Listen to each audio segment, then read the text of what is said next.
Hello every one, finance വിത്ത് എബിയുടെ മറ്റൊരു വീഡിയോയിലേക്ക് സ്വാഗതം.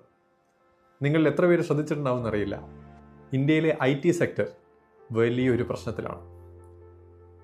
കഴിഞ്ഞ രണ്ടാഴ്ചയായിട്ട് ഫെബ്രുവരി 2026 IT സെക്ടർ ബാക്കി എല്ലാ സെക്ടറുകളെ അപേക്ഷിച്ച് ഹൈലി അണ്ടർ പെർഫോമിംഗ് ആണ്. ഇന്ത്യയിലെ ടെക് ഭീമന്മാരായ TCSഉം ഇൻഫോസിസും ഉൾപ്പെടെ 40-30% അവരുടെ എക്കാലത്തെയും ഹൈ വാല്യൂ ആയിട്ടുള്ള പ്രൈസിൽ നിന്ന് താഴെ വന്നിരിക്കുകയാണ്. ഇവർ മാത്രമല്ല, HCL Tech, LTI Mindtree, Coforge, Persistent Systems തുടങ്ങിയ പല IT സ്റ്റോക്കുകളും വലിയ പ്രശ്നത്തിലാണ്.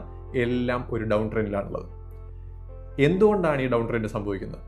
ഇന്ത്യയിലെ IT സെക്ടറിൽ ഇത്ര വലിയൊരു പാനിക്ക് നടക്കേണ്ട ആവശ്യമുണ്ടോ? അതോ മാർക്കറ്റ് ഓവർ റിയാക്ട് ചെയ്യുന്നതാണോ? ഇത് നല്ല ബൈയിങ് ഓപ്പർച്യൂണിറ്റി ആണോ? തുടങ്ങിയ കാര്യങ്ങളാണ് നമ്മൾ ഈ വീഡിയോയിൽ ചർച്ച ചെയ്യാൻ പോകുന്നത്. സോ കൂടുതൽ സമയം കളയാതെ നമുക്ക് നേരെ വീഡിയോയിലേക്ക് പോകാം.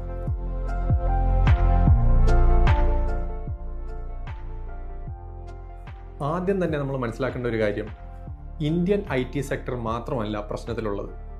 നമ്മുടെ സ്റ്റോക്കുകൾ താഴെ വീഴാനുള്ള പ്രധാന കാരണം US-ൽ IT sector highly under performing ആയതുകൊണ്ടാണ്. അതിനുള്ള പ്രധാന കാരണം ആന്ത്രോപിക് എന്ന ഒരു പുതിയ ഫേം 2021 നമ്മുടെ എക്സിസ്റ്റിംഗ് ആയിട്ടുള്ള ChatGPTയുടെ മുൻപുണ്ടായിരുന്ന റിസർച്ച് ടീം തന്നെ ഫൗണ്ട് ചെയ്ത ഒരു കമ്പനിയാണ് ആന്ത്രോപിക്. അവരുടെ പുതിയ ഒരു AI ടൂൾ ഇപ്പോൾ എക്സിസ്റ്റിംഗ് ആയിട്ടുള്ള പല IT ഭീമന്മാരുടെയും സർവീസസ്, കൃത്യമായി പറഞ്ഞാൽ സോഫ്റ്റ്വെയർ ആസ് സർവീസ് എന്ന് പറയുന്ന സെക്ടറിൽ പ്രവർത്തിക്കുന്ന പല IT കമ്പനികൾക്കും ഒരു ഭീഷണിയായിട്ട് വരികയാണ്. അതായത് കമ്പനികളുടെ sales, back office operations and മറ്റു പല കാര്യങ്ങളും ഇനി ഓട്ടോമേറ്റ് ചെയ്തിട്ട് ഹ്യൂമൻ ഇൻ്റർവെൻഷൻ ഇല്ലാതെ, അല്ലെങ്കിൽ മറ്റൊരു വിധത്തിൽ പറഞ്ഞു കഴിഞ്ഞാൽ ഈ കമ്പനികളെ ഒന്നും മറ്റു പല ബ്രാൻഡുകൾക്കും ഇനി ഒരുപക്ഷെ ആവശ്യമില്ലാതെ ആയേക്കും എന്ന അവസ്ഥയിലാണ് ആന്ത്രോപിക് AI അവരുടെ പുതിയ AI ടൂൾ കൊണ്ടുവന്നിരിക്കുന്നത്. ഈ ഒരു കാരണം കൊണ്ട് ഇപ്പോൾ എക്സിസ്റ്റിംഗ് ആയിട്ടുള്ള ടെക് കമ്പനികൾക്കെല്ലാം ഹ്യൂജ് ആയിട്ടുള്ള ഒരു ഫിയറാണ് മാർക്കറ്റിൽ ഉണ്ടായിരിക്കുന്നത്. ഈ ഒരു കാരണം കൊണ്ട് ഇനി ഈ IT കമ്പനികളുടെ സർവീസസ് മറ്റ് ബ്രാൻഡുകൾക്ക് ആവശ്യം വരില്ലയോ എന്നുള്ള പേടി കൊണ്ടെല്ലാം ഹ്യൂജ് ആയിട്ടുള്ള സെൽ ഓഫ് ആണ് ഈ പല IT കമ്പനികളിൽ നടക്കുന്നത്.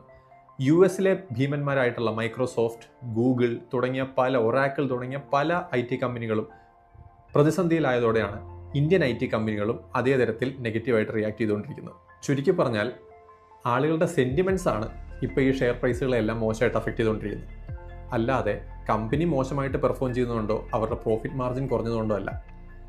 ഇത് തെളിയിക്കാനായിട്ട് നമുക്ക് ഇന്ത്യയിലെ IT സ്റ്റോക്സ് ആയിട്ടുള്ള Infosys, TCS, Coforge, persistent systems തുടങ്ങിയിട്ടുള്ള ചുരുക്കം ചില സ്റ്റോക്കുകളുടെ കഴിഞ്ഞ ക്വാർട്ടറിലെ, അതായത് Q3 2025-26 സാമ്പത്തിക വർഷത്തിലെ പെർഫോമൻസ് ഒന്ന് പരിശോധിക്കാം. ഇപ്പോൾ നിങ്ങൾ സ്ക്രീനിൽ കാണുന്നതാണ് 2026 തേർഡ് ക്വാർട്ടറിലെ കമ്പനികളുടെ സെയിൽസും പ്രോഫിറ്റും പേഴ്സൻറ്റേജ് വൈസ് ആയിട്ട് 2025 അപേക്ഷിച്ച് കമ്പനികളുടെ പെർഫോമൻസ് എങ്ങനെയാണെന്നുള്ളത്. എല്ലാ കമ്പനികളും, ഉദാഹരണത്തിന് ഇൻഫോസിസ് സെയിൽസ് 8.9% കൂടിയപ്പോൾ അവരുടെ പ്രോഫിറ്റ് ഇൻക്രീസ് ചെയ്ത് 10.8%. TCSനെ നോക്കുകയാണെങ്കിൽ 4.87% സെയിൽസ് വർദ്ധിച്ചപ്പോൾ പ്രോഫിറ്റ് വർദ്ധിച്ചത് 6.7%. HCL Techും കോഫോർജും പേഴ്സിസ്റ്റൻറ്റും എല്ലാം അവരുടെ സെയിൽസും വർദ്ധിപ്പിച്ചിട്ടുണ്ട്. മിക്ക കമ്പനികളും സെയിൽസിനെക്കാട്ടിലും അധികമായിട്ട് ശതമാനക്കണക്കിൽ അവരുടെ പ്രോഫിറ്റും വർദ്ധിപ്പിച്ചിട്ടുണ്ട്. അതായത് നമ്മുടെ കമ്പനീസിൻ്റെ ഫൈനാൻഷ്യൽസ് മോശമില്ല. നമുക്ക് ആകെ പ്രശ്നമുള്ളത് ഇപ്പോൾ ഉള്ളൊരു ഫിയർ ഫാക്ടറാണ്. ഇനി ഇപ്പോൾ ഈ സംഭവിച്ചിരിക്കുന്ന ഒരു ഡൗൺ ട്രെൻഡ് സസ്റ്റൈനബിൾ ആണോ, അതോ ഒരു പാനിക് കാരണം ആളുകൾ സെല്ല് ചെയ്ത് നല്ലൊരു സപ്പോർട്ട് സോണിൽ വന്നിട്ട് ഈ സ്റ്റോക്കുകളെല്ലാം തിരിച്ച് കയറാനാണോ സാധ്യതയുള്ളത്? അതിനായിട്ട് നമുക്ക് ഈ സ്റ്റോക്കുകളുടെ എല്ലാം ഇമ്മീഡിയറ്റ് സപ്പോർട്ട് മനസ്സിലാക്കേണ്ടതുണ്ട്. TCS എന്ന് പറയുന്ന കമ്പനിയുടെ, ഞാൻ as the time of shooting this video TCSൻ്റെ ഷെയർ പ്രൈസ് ഉള്ളത് ഏകദേശം 2750 രൂപയാണ്. TCSന് ഇമ്മീഡിയറ്റ് ആയിട്ടുള്ള ഒരു ക്രൂഷ്യൽ സപ്പോർട്ട് ഉള്ളത് 2600 രൂപയിലാണ്. TCSൻ്റെ 1 ഡേ ചാർട്ട് നോക്കിയാൽ നിങ്ങൾക്ക് മനസ്സിലാവും. കോഫോർജിൻ്റെ സപ്പോർട്ട് വരുന്നത് ഏകദേശം 1360 മുതൽ 1370 രൂപ വരെയാണ്. ഇൻഫോസിസിൻ്റെ 1360 രൂപയാണ് അടുത്ത സപ്പോർട്ട്, ഫോളോഡ് ബൈ 1200. HCL Techിൻ്റെ കേസിലാണെങ്കിൽ 1380 വളരെ നല്ലൊരു സപ്പോർട്ടാണ്. LTI Mindtreeയുടെ അടുത്ത നല്ലൊരു സപ്പോർട്ട് വരുന്നത് ഏകദേശം 5000 രൂപയിലാണ്.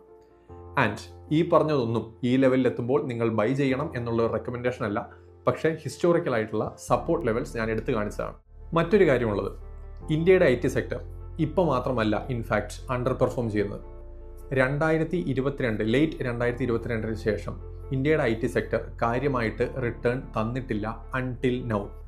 അതായത് അത് ഏകദേശം 4 വർഷത്തോളമാണ്. സോ 4-4.5 വർഷത്തോളം, കൃത്യമായിട്ട് പറഞ്ഞാൽ 2021 സെപ്റ്റംബറിന് ശേഷമാണെന്ന് തോന്നുന്നു, ഏകദേശം 0 റിട്ടേൺസ് ആണ് ഇന്ത്യയുടെ IT സെക്ടർ തന്നിരിക്കുന്നത്. ഇവിടെയാണ് നമ്മൾ മനസ്സിലാക്കേണ്ട മറ്റൊരു ഇമ്പോർട്ടൻറ്റ് ഫാക്ടർ ഉള്ളത്.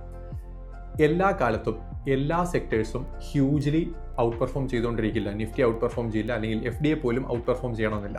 നമ്മൾ മനസ്സിലാക്കേണ്ടത് എല്ലാ കാലത്തും പ്രൈസ് ഇൻക്രീസ് ചെയ്യും എന്ന് നമ്മൾ കരുതുന്ന, ഇപ്പോൾ റീസെൻ്റായിട്ട് ഏറ്റവും നല്ല റാലി തന്നിട്ടുള്ള ഗോൾഡ് അല്ലെങ്കിൽ സിൽവർ 2012, 13, 14 വർഷങ്ങളിലെല്ലാം നെഗറ്റീവ് റിട്ടേൺസ് ആണ് ഗോൾഡ്, സിൽവർ എല്ലാം മെറ്റൽസ് തന്നിരിക്കുന്നത്. അത് നമ്മളിൽ പലർക്കും അറിയില്ല. ഞാൻ പറഞ്ഞു വരുന്നത്, പല സെക്ടേഴ്സും പല കാലങ്ങളിൽ സൈക്കിൾസ് എടുക്കും. അതായത് ഒരു കാലത്ത് ബാങ്കുകളും ഓട്ടോ സെക്ടറുകളും ഒക്കെയാണ് നന്നായിട്ട് പെർഫോം ചെയ്യുന്നതെങ്കിൽ മറ്റൊരു സമയത്ത് ഒരുപക്ഷെ IT സെക്ടറും അല്ലെങ്കിൽ ഫാർമസ്യൂട്ടിക്കൽ സെക്ടർ, FMCG സെക്ടറുകളൊക്കെ ആയിരിക്കാം. മറ്റൊരു സമയത്ത് ഒരുപക്ഷെ റിയാലിറ്റി സെക്ടറോ PSU ബാങ്കുകളോ അല്ലെങ്കിൽ മീഡിയ സെക്ടറോ അങ്ങനെ പലതും ആയിരിക്കാം. സോ ജനറലി പല സെക്ടറുകളും സൈക്കിൾസ് മാറി എടുക്കും. കഴിഞ്ഞ 5 വർഷമായിട്ട് IT സെക്ടർ അണ്ടർ പെർഫോമിംഗ് ആണ്. പക്ഷെ നമ്മൾ മനസ്സിലാക്കേണ്ട ഒരു കാര്യം, നമ്മൾ ഏതൊരു ഇൻഡസ്ട്രി എടുത്താലും ഏതൊരു ഇൻഡസ്ട്രിയെയും ബാക്ക് ചെയ്യേണ്ടത് അവരുടെ IT സെക്ടർ തന്നെയാണ്.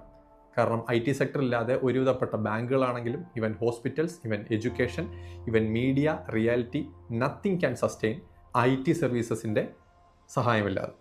അതുകൊണ്ട് തന്നെ എത്ര കാലം IT സർവീസ് അണ്ടർ പെർഫോം ചെയ്യുന്നുള്ളത് വളരെ വലിയൊരു ചോദ്യചിഹ്നമാണ്. ഒരുപാട് കാലം IT സെക്ടർ അണ്ടർ പെർഫോം ചെയ്യാൻ ഒരു സാധ്യതയും ഞാൻ കാണുന്നില്ല. പക്ഷേ ഇപ്പോൾ എന്തായാലും IT സെക്ടർ ഒരു നല്ല പെർഫോമിംഗ് സ്റ്റേജിലുമല്ല, നല്ല സപ്പോർട്ട് സോണിലാണ് IT സെക്ടർ എന്ന് കാണുകയാണെങ്കിൽ തീർച്ചയായിട്ടും ബൈയിങ് ഓപ്പർച്യൂണിറ്റി ആയിട്ട് കണക്കാക്കാനാണ് എനിക്കിഷ്ടം.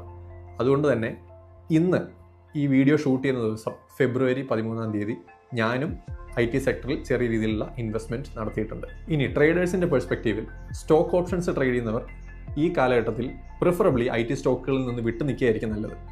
അല്ല, ഇനി ട്രേഡ് ചെയ്യുകയാണെങ്കിൽ തന്നെ ഹെഡ്ജ് ചെയ്ത പൊസിഷൻസ് എടുത്തിട്ട് far out of the money ഓപ്ഷൻസിൽ ഓപ്ഷൻ സെല്ലേഴ്സിന് ട്രേഡ് ചെയ്യും. ആൻഡ് ഓപ്ഷൻ ബയേഴ്സ് ആണെങ്കിൽ വളരെ സ്ട്രിക്റ്റ് ആയിട്ടുള്ള സ്റ്റോപ്പ് ലോസ് വെച്ച് ട്രേഡ് ചെയ്യാനായിരിക്കും ഏറ്റവും നല്ലത്. കാരണം മാർക്കറ്റ് ഈ സമയത്ത് അബ്രപ്റ്റ് ആയിട്ടുള്ള മൂവ്മെൻറ്റ്സ് നടത്താൻ സാധ്യതയുണ്ട്. IT സ്റ്റോക്കുകളെ പറ്റിയിട്ടുള്ള നിങ്ങളുടെ വിലയേറിയ കമൻറ്റ്സ് ദയവ് ചെയ്ത് കമൻറ്റ് ചെയ്ത് അറിയിക്കുക. നിങ്ങൾ ഏതെങ്കിലും സ്റ്റോക്കുകളിൽ ഇൻവെസ്റ്റ്മെൻറ്റ് ഈ സമയത്ത് നടത്തിയിട്ടുണ്ടെങ്കിൽ അതും തീർച്ചയായിട്ടും കമൻറ്റ് ചെയ്യുക. മറ്റൊരു വീഡിയോയിൽ വളരെ ഇൻഫോർമേറ്റീവ് ആയിട്ടുള്ള കാര്യങ്ങൾ ഡിസ്കസ് ചെയ്യുന്നവരെ till we meet again, good by.